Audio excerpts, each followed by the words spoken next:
Initiative of those members who, in spite of their presence here, have chosen to support the bill without articulating that support. I think the bill which is before the House has both a historical context and is living testimony, if any were required, what happens to a great city if it is allowed to be subjected to neglect, and I choose my words carefully, Mr. Chairman, sir, neglect bordering on the criminal. The problems of Delhi have not started when the Honorable Prime Minister, Shri Narendra Modi ji, assumed responsibility for governance in the country in May 2014. Delhi is an ancient city, sir. The land territory of Delhi, that is the total land available in Delhi, was the same in 1947 as it is today. And yet, the population, sir, has gone up in Delhi from 7 lakhs or 8 lakhs in 1947 to what must be close to 2.5 crores today. And the problems were visible even 20 years ago. It is the then Congress government which in 2006, facing action from the Honorable Delhi High Court and the Apex Court, the Supreme Court, decided to bring in legislation to provide protection for 1 year. Because these problems should have been attended to in 2006 and earlier.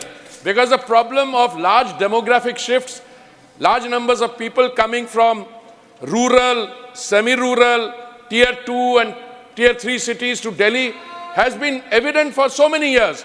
But the problem should have been addressed by the GNCTD, the government of the National Capital Territory of Delhi, in 2006 earlier, but was not addressed, and hence 1 year legislation was coming in from 2006 to 2011. It was in 2011, again when the problem should have been addressed, a bill was brought to provide this protection for 3 years. Sir, when I had the privilege of being associated with the Ministry of Housing and Urban Affairs, I'm talking about September 2017, we were in active consultation with the Honorable Chief Minister of Delhi and his colleagues, and we were saying, when will you complete the verification so that we can begin the process of identifying the encroachments, the unauthorized colonies, and providing relief.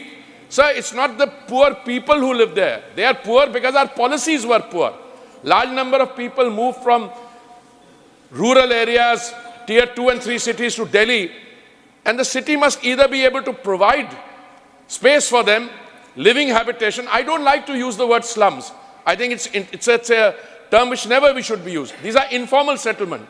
But when people come looking for livelihood and they find space, they will have the tendency, this is a world phenomena visible the world over.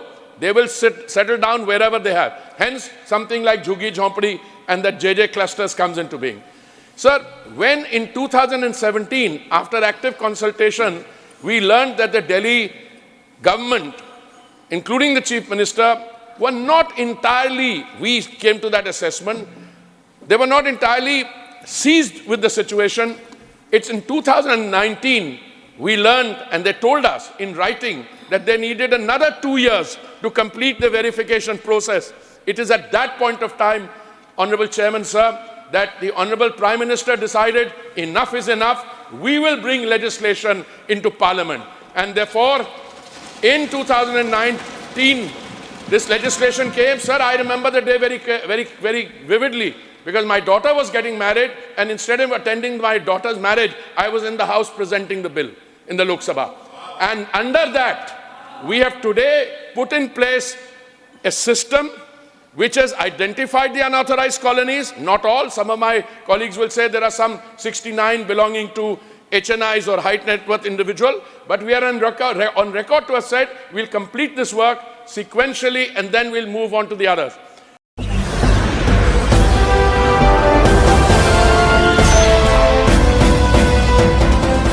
आप देख रहे हैं live news 19 1999 राष्ट्र सबसे पहले